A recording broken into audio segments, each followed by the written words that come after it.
हरे कृष्णा दोस्तों, कैसे हैं आप सब? ठीक ठाक, बढ़िया। चलिए, बहुत अच्छी बात है। ठीक ठाक रहिए, बढ़िया रहिए और मैं भी अच्छी हूँ। जैसा कि आप सबको पता है, इस समय जो बातचीत हो रही है वो प्रभु जगन्नाथपुरी रथ यात्रा की हो रही है। तो बात जो होगी वो प्रभु के भक्तों के बारे में होगी, प्रभु की लीलाओं के बारे में होगी। कुछ भक्तों और लीलाओं के बारे में मैं बात कर चुकी हूँ अपनी प्रीवियस वीडियो में। आज मैं एक ऐसे भक्त के बारे में बात कर रही हूँ जो कि एक तांत्रिक योगी है। अब इनको क्या हुआ, इनको प्रभु ने कैसे दर्शन दिए, इनको कैसे समझ में आया कि प्रभु लीलाएं करते हैं और कौन सी लीला में इनको संशय हो गया था, तो बस इसी के बारे में बात होगी। लेकिन वीडियो स्टार्ट करने के पहले मैं आपसे वही पुरानी बात बोलूँगी कि आपको ज़्यादा कुछ नहीं करना है, बस वीडियो को पसंद कर देना है, चैनल को सब्सक्राइब कर देना है, लाइक कमेंट शेयर कर देना है, और ये सब कुछ एकदम फ्री ऑफ कॉस्ट होता है, तो कर दिया करो, क्या ही जाएगा। चैनल ज़रूर सब्सक्राइब कर देना। बहुत पुरानी बात और किसी पिटी बात मुझे बार बार दोहरानी पड़ती है, पर कोई बात नहीं, आपके लिए तो इतना चलता है। चलिए स्टार्ट करते हैं वीडियो। प्रभु जगन्नाथ जी का एक ऐसा भक्त जो कि तांत्रिक योगी था, ये एक संकल्प लेता है कि वो तीर्थ यात्रा करेगा, और तीर्थ यात्रा उसकी तभी कंप्लीट मानी जाएगी जब वो पूरी पहुंच के प्रभु जगन्नाथ जी के दर्शन कर लेगा। ये संकल्प लेते हुए तांत्रिक योगी हर एक तीर्थ स्थान पे जाता है, अपनी तीर्थ यात्रा कंप्लीट करता है और फिर पहुंचता है ये पुरी। तांत्रिक योगी जिस टाइम पे पुरी पहुंचा हुआ था, उस समय भगवान अपनी एक लीला कर रहे थे, बहुत ही बीमार होने की लीला, जो कि महास्नान के बाद होती है। जब ये तांत्रिक मंदिर में पहुंचता है और अंदर जाने लगता है, उस समय मंदिर में जो ब्राह्मण थे वो इस तांत्रिक योगी को रोक देते हैं कि आप इस समय भी अंदर मत जाइए, अभी अंदर जाना किसी के अलाउ नहीं है।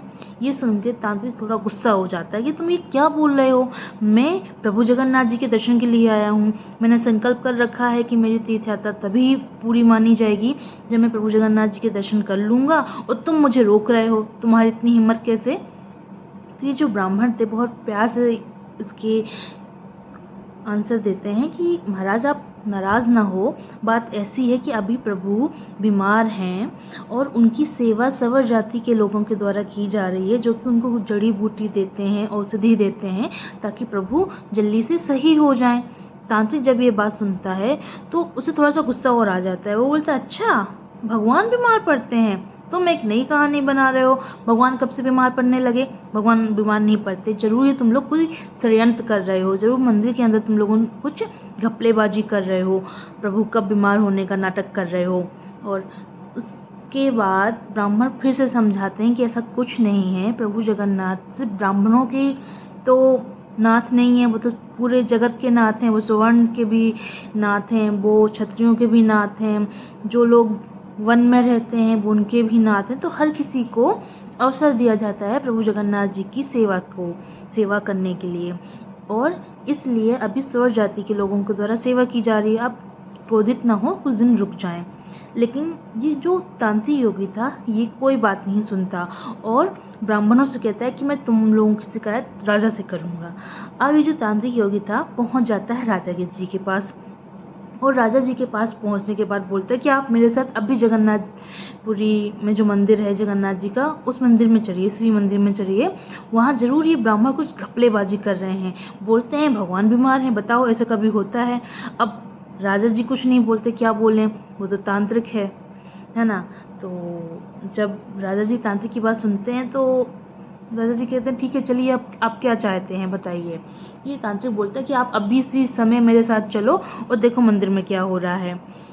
राजा जी चलिए ठीक है। तो तांत्रिक बोलता है आप एक काम करो, आप अपने घोड़े में आओ, मैं अपनी व्यवस्था कर लूँगा। राजा बोलते हैं ठीक है। अब ये तांत्रिक क्या करते हैं, तांत्रिक शक्तियों के द्वारा, तंत्र मंत्र के द्वारा एक बनाना ट्री में जाके बैठता है, केले के पेड़ के ऊपर जाके बैठता है और वो पेड़ उड़ने लगता है किसी तरीके से, एक तंत्र मंत्र से उस बनाना ट्री को वो उड़ाता है, उसी के ऊपर बैठता भी है। राजा ये देखते हैं तो राजा सोचते हैं ये तो बहुत सिद्ध तांत्रिक हैं। अब राजा जी और ये तांत्रिक पहुंचते हैं शिव मंदिर के बाहर। अब ये जो तांत्रिक था वो राजा से बोलता है कि आप यहीं वेट करो, मैं अंदर जाके देखता हूँ कि अंदर क्या चल रहा है। वो जो तांत्रिक था अपनी तांत्रिक शक्तियों का इस्तेमाल करके एक भंवरे का रूप लेता है और मंदिर में अंदर प्रवेश कर जाता है। और जब वो अंदर प्रवेश करता है तो देखता है कि भगवान के सिंहासन में, प्रभु जगन्नाथ जी के सिंहासन में प्रभु है ही नहीं। वहाँ पे एक बहुत सुंदर सा कमल है, उसमें एक बहुत सुंदर सी देवी जी विराजमान है। तो ये जो तांत्रिक था वो क्या करता है, उस कमल के पास जाता है। उस कमल से बहुत अच्छी भींगी भींगी सी मीठी मीठी सी सुगंध आ रही थी। तो उस कमल की सुगंध से ये जो भंवरे बने थे तांत्रिक जी इतना खो जाते हैं कि उनको पता ही नहीं चलता कि कमल कब बंद हो जाता है। और जैसे ही कमल बंद होता है तो इन तांत्रिक का दम घुटने लगता है, उनको सांस नहीं आ रही है, सफोकेशन हो रहा है। तो वो अब प्रभु को आवाज़ लगाता है, जगन्नाथ जी बचाइए, महादेव बचाइए। तो जैसे ही वो ये सब बोलता है तो वो कमल अगेन खुल जाता है और जैसे ये खुलता है और फिर से बाहर जाता है। राजा जी बोलते हैं आप देखा है क्या हो रहा? तो बोलता है अभी नहीं, अभी एक बार मैं फिर जाऊंगा। तो अभी तांत्रिक सोचता कि अभी तो मैं भंवरा बन के गया था, तो ये जो कमल पुष्प से जो महक आई थी उसकी सुगंध में मैं इतना खो गया, उसकी फ्रेग्रेंस में इतना मैं खो गया कि मैं सही तरीके से देख नहीं पाया। अब मैं अदृश्य होके मंदिर में प्रवेश करूंगा। ये तांत्रिक करते भी ऐसा ही हैं, अदृश्य होते हैं और अंदर पहुंचते हैं। अब जैसे ही ये अंदर पहुंचते हैं तो वो देखते हैं यहाँ पर एक नहीं बल्कि 8 देवियाँ हैं जो कमल पुष्प पर विराजमान हैं और प्रभु जगन्नाथ जी की सेवा कर रही हैं। तो ये जो तांत्रिक थे वो पूछते हैं आप कौन हैं और आप यहाँ क्या कर रही हैं? तो ये जो 8 सिद्ध देवियाँ थीं वो बोलती हैं हम कोई और नहीं, प्रभु की शक्तियाँ हैं। जो 8 शक्तियाँ हैं प्रभु की, अष्ट शक्ति हैं, हम वो हैं और प्रभु की सेवा कर रहे हैं। मंदिर के अंदर जो सवर जाती है वो भी प्रभु की सेवा कर रही हैं। बहुत सारे देवी देवता प्रभु की सेवा कर रहे हैं। हम जो प्रभु की 8 अष्ट शक्तियाँ हैं वो भी प्रभु की सेवा करते हैं इस टाइम पे। तब उस तांत्रिक को समझ में आता है कि जो ब्राह्मण थे वो झूठ नहीं बोल रहे थे और वो बाहर आते हैं और राजा से बोलते हैं कि ब्राह्मण को झूठ नहीं बोलना है, मुझे ही गलतफहमी हो गई थी। तो राजा बोलते हैं चलिए कोई बात नहीं, लेकिन हम आपकी व्यवस्था करा देते हैं, आप एक सिद्ध योगी हैं, तांत्रिक हैं, हम आपकी हर तरीके से व्यवस्था करा देते हैं कि आपको आगे कोई प्रॉब्लम ना हो। तभी तांत्रिक बोलता नहीं, मेरी कोई व्यवस्था कराने की कोई भी ज़रूरत नहीं है, अब मैं इस पुरी में ही रहूँगा, पुरी के बाहर नहीं जाऊँगा। मुझे पता चल गया कि हर जगह के नाथ जगन्नाथ जी हैं, अब मैं इन्हीं की शरण में रहूँगा। इस तरीके से जो तांत्रिक थे, तांत्रिक जी को प्रभु जगन्नाथ जी पूरी लीला दिखाते हैं और तांत्रिक को भी विश्वास हो जाता है कि ये जो ब्राह्मण थे वो कोई झूठ नहीं बोल रहे थे, प्रभु हर किसी को सेवा का मौका देते हैं। तो स्वर जाति के लोगों को भी सेवा का मौका दिया था। एक स्टोरी मैं आप लोगों के साथ आज और शेयर करने वाली हूँ, वो है राजा मदन मोहन देव की। अब ये राजा मदन मोहन देव कौन है, उनके बारे में जान लेते हैं।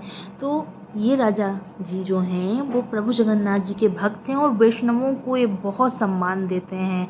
और प्रभु जगन्नाथ जी जो हैं वो तो जगत के नाथ हैं, तो इनके पास सब आते हैं, यानी कि जो शिव जी की सेवा करते हैं वो भी आते हैं, जो वैष्णव हैं वो भी जगन्नाथ जी के दर्शन के लिए आते हैं, सेवा के लिए आते हैं। जो बुद्धिस्ट हैं वो उनको लाफिंग बुद्धा समझते हैं, जो बुद्धिस्ट हैं उनको लगता है कि ये बुद्ध जी हैं, वो भी आते हैं। तो बौद्ध जो आते थे बहुत शांत होते थे। तो राजा मदन मोहन की जो वाइफ थी वो जब ये देखती हैं कि जो बुद्ध हैं, बौद्ध हैं, ये बहुत ही शांत हैं, एकदम शांत रहते हैं, भगवान के दर्शन करने आते हैं, चले जाते हैं। तो ये राजा जी के पास आती हैं और बोलती हैं कि देखिए वैष्णव तो सेवा करते ही करते हैं, क्यों ना हमें ये जो बौद्ध हैं उनको भी सेवा का मौका देना चाहिए। तो राजा जी बोलते हैं नहीं नहीं, भगवान जगन्नाथ की सेवा तो सिर्फ जो वैष्णव हैं, वैष्णव पद्धति है, सिर्फ उसी से होनी चाहिए और किसी से नहीं। अब इस बात को लेकर दोनों के बीच में काफ़ी देर तक आर्ग्यूमेंट होता है और एक बात निष्कर्ष में पहुंचती है कि क्यों ना एक कंपटीशन रखाया जाए जिसमें जो जीत जाएगा उसी को सेवा दे देंगे। होता भी यही है। अब एक कंपटीशन रखाया जाता है बौद्ध जो थे, बौद्ध भिक्षु जो थे और वैष्णवों के बीच में, कि एक आप लोगों के बीच में कंपटीशन होगा, उससे जो जीत जाएगा वो भगवान जगन्नाथ जी की सेवा करेगा। अब आता है कंपटीशन का दिन। उस कंपटीशन के दिन में क्या किया जाता है कि मिट्टी का पात्र लेते हैं, घड़ा जिसे हम बोल सकते हैं, उसके नीचे एक सांप छुपा देते हैं और बोलते हैं कि आप लोगों को बताना है इसमें क्या है। तो सबसे पहले चांस मिलता है बौद्धों को। जो वहाँ पे बौद्ध थे उनसे बोलते हैं आप लोग बताइए कि इस पात्र के नीचे क्या था। तो जो बौद्ध थे वो अपनी ध्यान लगाते हैं, ध्यान शक्ति से बताते हैं इस पात्र के नीचे सर्प है। राजा जी बोलते हैं ठीक है। अब वैष्णवों को चांस दिया जाता है, बोलते हैं आप लोग बताइए इसके नीचे क्या है। तो वैष्णव भी से ध्यान लगाते हैं, बोलते हैं अरे इसके नीचे तो सच में सर्प है, और अगर सर्प है यही निकल आया तो भगवान जगन्नाथ जी की सेवा तो बौद्धों को मिल जाएगी। नहीं, ऐसा तो नहीं कर सकते। तो वो क्या करते हैं, वो कालांतर शक्ति का इस्तेमाल करके उस सर्प को भस्म कर देते हैं। कालांतर शक्ति एक प्रकार की ऐसी शक्ति होती है जिससे कहीं भी किसी भी चीज़ को भस्म किया जा सकता है। ये जो वैष्णव थे यहाँ पे थोड़ी सी चालाकी दिखाते हैं और उस सर्प को भस्म कर देते हैं और राजा से बोलते हैं इसके अंदर कोई सर्प नहीं है बल्कि इसके अंदर राख है। अब पात्र को खोला जाता है और उसके अंदर राख थी। कंपटीशन स्टार्ट होने के पहले राजा बोलते हैं कि जो हार जाएगा ना उसे मार मार के बाहर निकाला जाएगा। अब बेचारे बौद्ध सत्य बोलने के बाद भी हार चुके थे। तो क्या होता है, जो राजा के सिपाही थे वो बौद्ध को मार मार के निकालते हैं। अब जो बौद्ध हैं वो शांत हैं, वो कोई प्रतिक्रिया नहीं करते। उनको काफ़ी चोट आई है, काफ़ी खून निकल रहा है और मंदिर के बाहर वो जाते हैं। ये जो बौद्ध थे उनके एक सबसे जो प्रमुख संत थे, उनको जब ये बात पता चलती है तो उनको राजा का ये बिहेव बिल्कुल पसंद नहीं आता है। इन बौद्ध का नाम था महाप्रशांग। ठीक है, तो ये जो महाप्रशांग थे वो राजा जी के पास आते हैं और बोलते हैं कि राजा तुमको पता था कि उस पात्र के नीचे सर्प है, वैष्णवों ने चालाकी दिखाई है और तुमने क्या किया, तुमको पता होते हुए भी बौद्धों के ऊपर इतना कठोर दंड दे दिया। तो अब तुम जाओ, तुम्हारे साथ भी वही चीज़ होगी। 1 महीने के अंदर तुमको ऐसी बीमारी होगी जिससे तुम्हें बहुत पीड़ा होगी और जिस मुख से तुमने बौद्धों को मारने के लिए बोला था उसी मुख से तुम्हारे कीड़े निकलेंगे। अब होता भी ऐसे ही है। टाइम निकलता है, राजा जी को अपार पीड़ा होती है। उनके मुख में पहले फंगस होती है, फिर बहुत तरीके से छाले पड़ते हैं, वो सड़ते हैं, धीमे धीमे कीड़े पड़ जाते हैं। और वहाँ पे दूसरी साइड भगवान जगन्नाथ जी, प्रभु जगन्नाथ जी भी राजा के स्वप्न में आते हैं। जब राजा बहुत परेशान हो चुके होते हैं वो प्रभु जगन्नाथ जी के सामने जाते हैं, माफ़ी मांगते हैं, बोलते हैं कि प्रभु क्या हो रहा है, मुझे समझ में नहीं आ रहा, मैं क्या करूं, आप बताओ। तो उस रात्रि प्रभु जगन्नाथ जी राजा के स्वप्न में आते हैं और बोलते हैं कि देखो तुमने गलत किया, वैष्णवों ने झूठ बोला, लेकिन वो बौद्ध थे वो भी गलत नहीं थे, तुमको उनके साथ ऐसा बिहेव नहीं करना चाहिए था। अब जाओ, जितने भी बौद्ध हैं सबसे माफ़ी मांगो, सबको बोलो कि वो आ सकते हैं मंदिर में, दर्शन कर सकते हैं मेरे, क्योंकि मैं सबके लिए वैसा ही हूँ। जो मुझे जिस भावनाओं के साथ देखता है मैं उसके लिए वही हूँ। तुम जाओ, उन बौद्धियों से माफ़ी मांगो और उनको मंदिर में आने दो। अब राजा करते भी यही हैं। वो अगले दिन जाते हैं, जो बौद्ध थे उन सब से माफ़ी मांगते हैं। जो बौद्धियों के प्रमुख संत थे जिनका नाम महाप्रशांगिक था, उनसे भी जाते हैं हम और माफ़ी मांगते हैं कि मेरे से गलती हो गई, आप प्लीज़ मुझे माफ़ कर दो। तो ये जो बौद्ध थे वो बोलते हैं कि देखो जैसे तुम प्रभु जगन्नाथ जी में श्री कृष्ण देखते हो उसी तरह हम प्रभु जगन्नाथ जी में अपने प्रभु बौद्ध जो हैं उनको देखते हैं। बलदेव में हम धर्म को देखते हैं और सुभद्रा जी में हम सत्संगति को देखते हैं। तुम्हें सबकी फीलिंग की कदर करनी चाहिए, तुम्हें पक्षपात नहीं करना चाहिए था, क्योंकि तुम राजा हो। लेकिन अब तुमको तुम्हारी गलती का एहसास है तो तुम मेरी श्राप से मुक्त होते हो। उसके बाद जो बौद्ध थे वो उनको भी अगेन मंदिर में वो आ सकते थे।